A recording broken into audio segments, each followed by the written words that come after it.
사도신경으로 신앙 고백하겠습니다.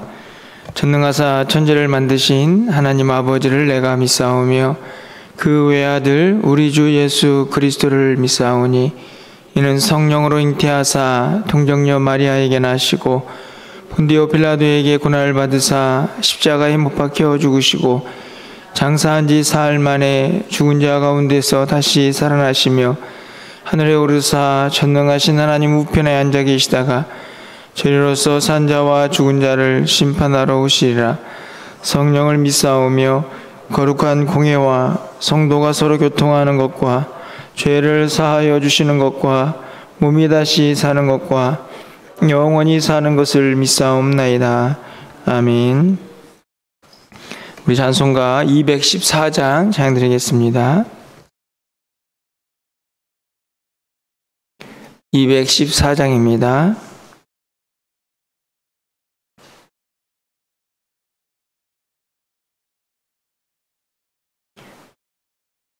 나 주의 도움 받고자 주 예수님께 빕니다. 그 구원 허락하시사 날 받아 주소서. 내 모습 이대로 주 받아 주소서. 날 위해 돌아가신 주 날 받아 주소서. 큰 죄에 빠져 영죽을 날 위해 피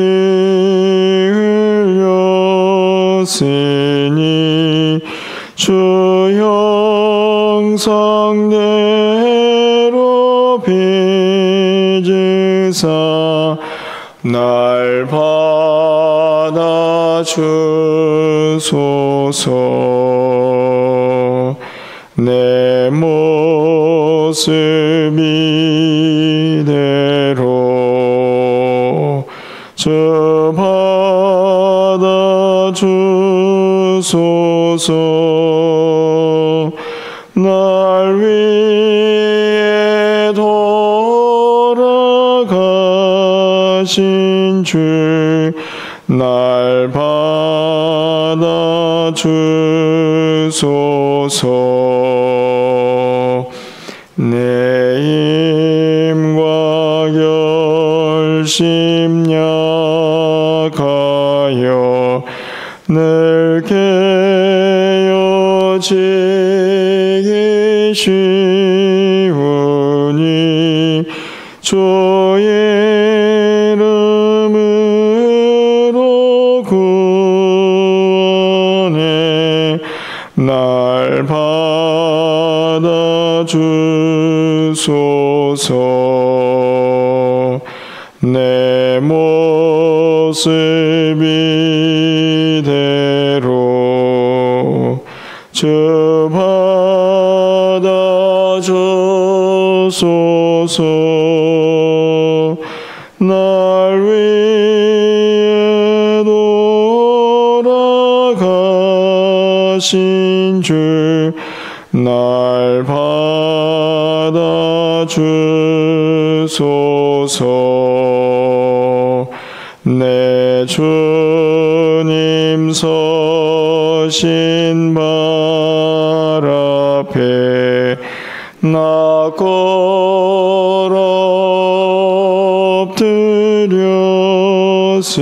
엎드렸으니 그 크신 역사 이루게 날 받아 주소서. 내 모습 이대로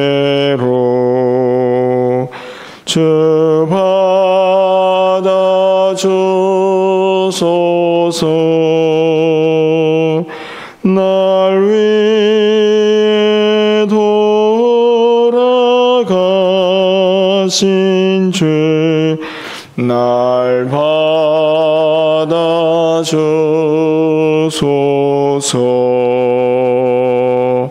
아멘.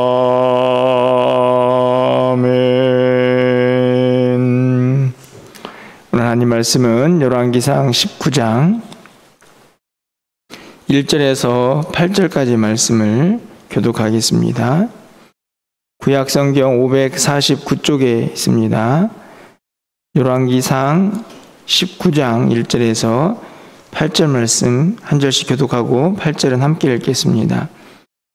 아합이 엘리야가 행한 모든 일과 그가 어떻게 모든 선지자를 칼로 죽였는지를 이스벨에게 말하니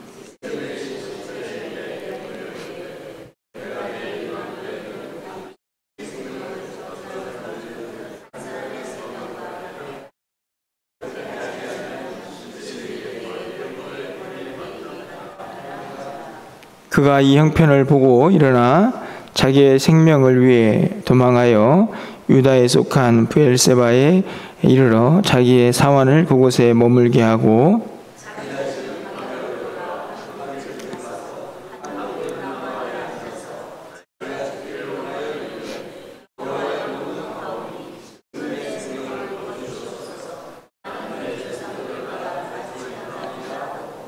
로뎀나무 아래에 누워 자더니 천사가 그를 어루만지며 그에게 이르되 일어나서 먹으라 하는지라.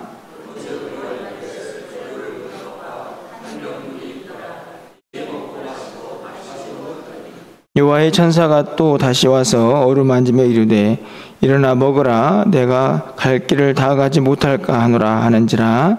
이에 일어나 먹고 마시고 그 음식물의 힘을 의지하여 40주 40야를 거쳐 하나님 산 호렙에 이르니라. 아멘. 예, 또 거룩한 주일을 맞이했습니다. 그리고 한 주간이 시작되는 주일인데요. 주님의 은혜가 또 오늘 한 날 넘치기를 바라고 또 내일부터 시작되는 또 전교의 기도회와 또 모든 일정 가운데에도 하나님 은혜가 넘쳐나기를 간절히 소망합니다. 오늘 본문은 어제 매일 성경에 있는 말씀인데 기도회를 시작하면서 우리의 마음이 담겨있는 모습은 아닌가, 또 우리가 기대하고 있는 모습은 아닌가라는 생각이 들어서 오늘 새벽에 한 번 더 살펴보게 됩니다. 엘리야의 사역들을 이제 마무리하는 단계가 이 19장에 기록이 되어 있습니다. 특별히 갈멜산에서의 놀라운 이적들을 경험하고 또 큰 승리를 거둔 이후에 우리가 잘 알고 있는 19장에 있는 이 탈진의 모습을 우리가 로뎀나무 아래에 있는 엘리야에게서 보게 됩니다. 그를 천사가 와서 먹이고 또 하나님의 산 호렙으로 그를 인도하고 있는 모습이 오늘 본문에 기록이 되어 있는데요. 오늘 본문에서 크게 두 가지를 좀 생각해 보려고 합니다. 하나는 기도가 뭔가 하는 질문인데요. 오늘 로뎀나무 아래에 있는 엘리야의 모습을 좀 보십시오. 4절에 있는 말씀을 보면 자기 자신은 광야로 들어가 하루길쯤 가서 한 로뎀나무 아래에 앉아서 자기가 죽기를 원하여 이르되 여호와의 넉넉하오니 지금 내 생명을 거두시옵소서. 나는 내 조상들보다 낫지 못하니이다. 이렇게 고백을 합니다. 사실은 기도하고 있는 것이죠.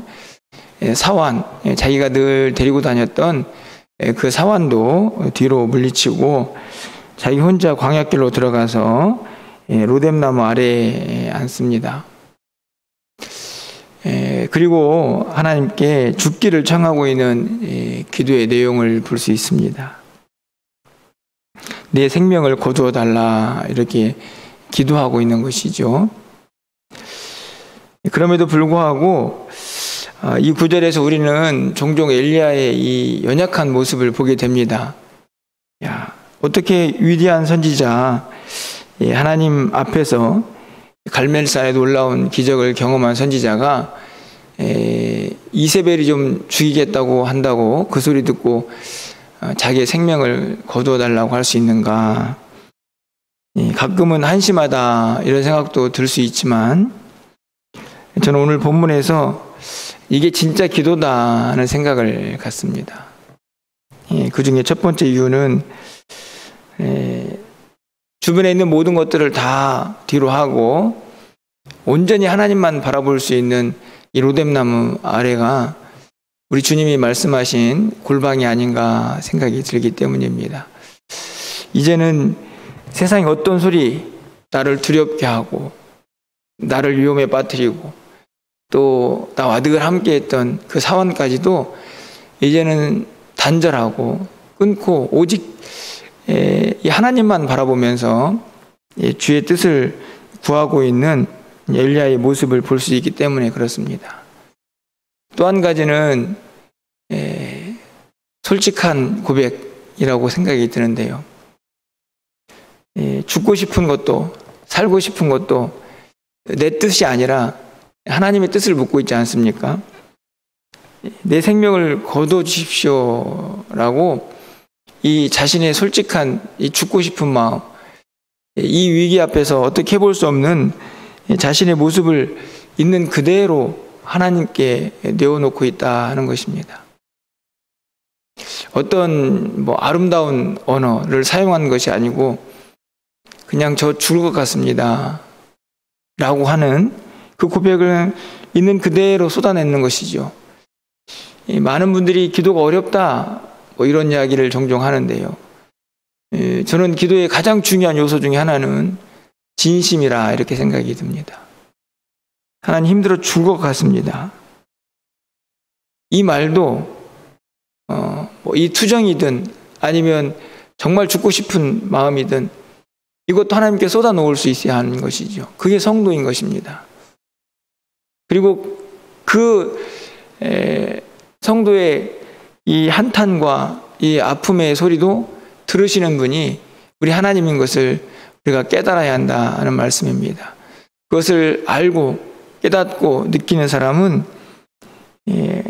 자신의 생명도 하나님께 있음을 알고 그분에게 나아가서 자신의 이 안타까움과 이 어려움을 하소연하듯 때로는 자신의 고통을 하나님께 좀 투정하듯 다 내어놓을 수가 있는 것이죠. 오늘 엘리야가 어떻게 보면 참 안타깝고 어떻게 이럴 수 있는가 하는 생각이 드는 이 대목에서도 그래도 그에게 소망이 엿보이는 것은 하나님 앞에 나왔다 하는 것입니다. 나 혼자 끙끙거리지 않고 모든 것을 하나님께 쏟아놓을 수 있는 사람이 엘리야였다 하는 것이죠. 여러분, 이 4절 말씀에 내 조상들보다 낫지 못한 이이다 이렇게 하나님께 기도를 하고 5절 상반절에 나와 있는 엘리야의 태도는 어떻습니까? 로뎀나무 아래에 누워 잤다. 여러분, 이 구절을 어떻게 이해하십니까? 금방이라도 죽여달라고, 나 아무것도 할 수 없다고 그렇게 고백하고 있는 엘리야가 이렇게 한 후에 로뎀나무 아래에서 누워서 자고 있죠. 글쎄요, 여러분들 어떻게 이 구절을 묵상하는지 모르겠지만 어떻게 보면 세상 태평스러운 모습이 아닙니까? 물론 광야길 걸어왔으니 얼마나 힘들겠느냐 이런 생각도 할 수 있겠지만 오히려 엘리야에게는 안식의 시간 아닙니까? 다 뒤로 하고 그 치열한 갈멜산에서의 전쟁 같은 시간들을 뒤로 하고 또 주변에 있는 많은 소리들과 자신들을 향한 기대들 있었겠죠. 그 모든 것들을 다 뒤로 하고 로뎀나무 아래에서 잠을 자고 있습니다. 정확한 해석인지 모르겠지만 한편으로는 하나님께 모든 걸 쏟아놓고 난 뒤에 찾아온 평안은 아닐까요? 안식은 아닐까요?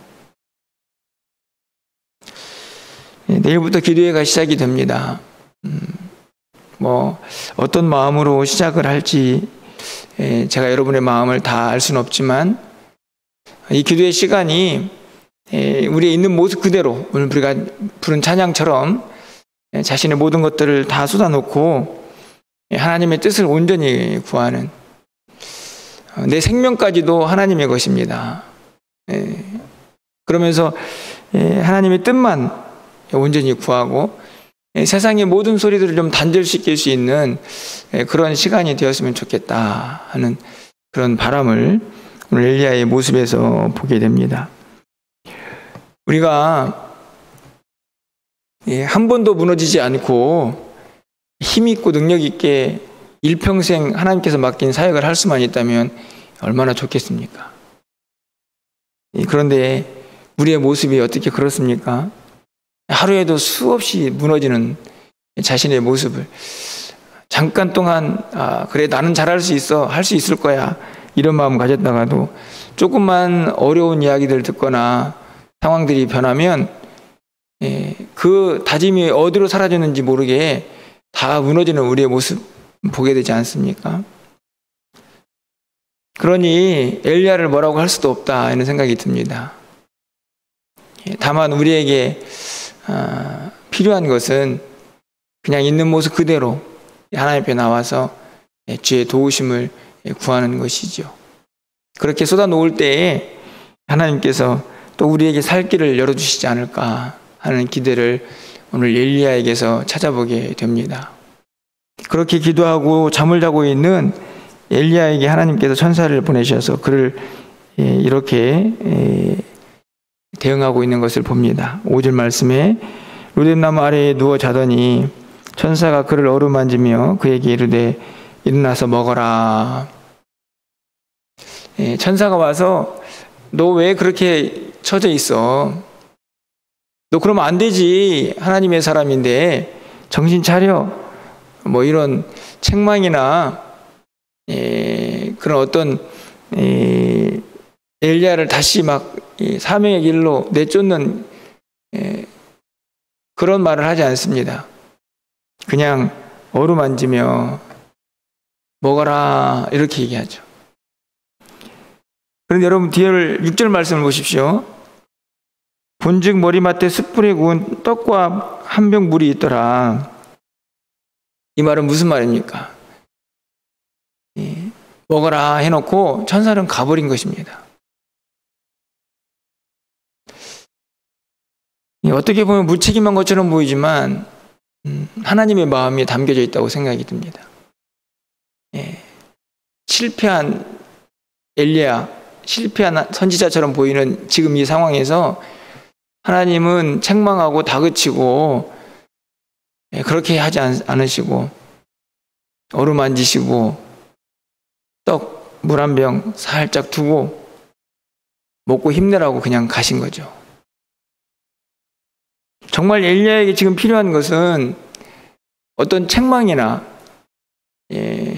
그리고 무엇인가를 막 따지고 그런 어떤 상황보다 지금 이것이 필요하지 않습니까?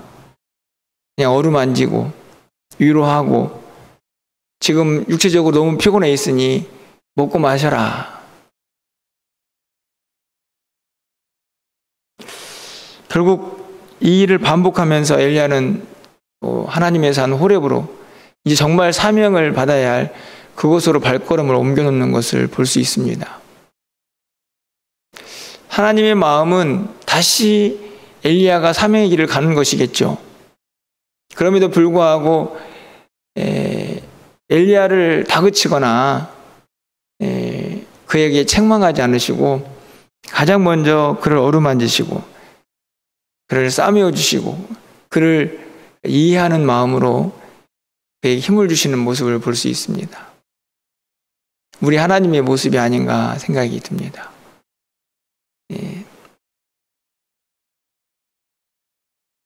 여러분, 우리가 잘 알고 있는 것처럼 누가복음 15장에 보면 우리가 흔히 탕자의 비유라 하고 이야기하는 내용이 있지 않습니까? 거기에서도 저는 이 하나님의 모습을 봅니다. 둘째 아들이 아버지에게 유산 미리 받아가지고 외국에 가서 다 탕진했습니다. 그리고 정말 거지 같은 꼴을 하고 아마 아버지에게 왔겠죠. 그냥 있는 모습 그대로 온 것입니다. 어떻게 해볼 수도 없고. 그래도 그 아들에게 소망이 있는 것은 아버지에게 왔다는 것이죠. 오늘 엘리야 아닙니까? 저 죽을 것 같아요.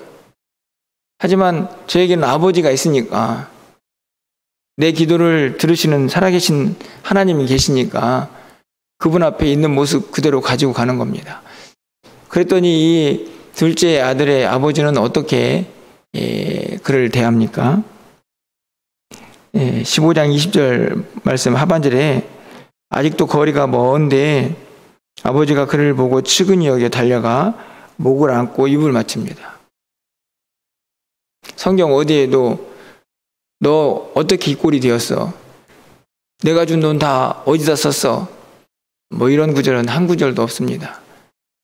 그냥 거리가 먼데도 한눈에 알아봤죠. 내 아들이구나. 가가지고 그 꾀지지한 아들을 안고 입을 맞춥니다. 그리고 어떻게 하는가요? 아들이 자신의 죄를 고백하면서 나는 이제 아들이라고 일컬음을 받는 것 불가능합니다. 저는 그럴 자격이 없습니다. 라고 얘기할 때 22절에서 아버지가 아무 말도 하지 않습니다. 성경은 이렇게 표현합니다. 아버지는 종들에게 이르되 제일 좋은 옷을 내어다가 입히고 손에 가락지를 끼우고 발에 신을 신기라. 아버지의 마음이죠. 아무것도 하지 않습니다. 책망하지도 않고 따지지도 않고 묻지도 않습니다. 달려가서 측은히 여겨 끌어안고 입 맞추고 저 아버지 아들이라고 불려질 자격 없네요. 이렇게 말하는 아들에게 어떤 말도 하지 않고 오히려 종들에게 잔치 준비하라고 이야기하는 이 아버지의 모습. 이분이 바로 우리 하나님이시죠.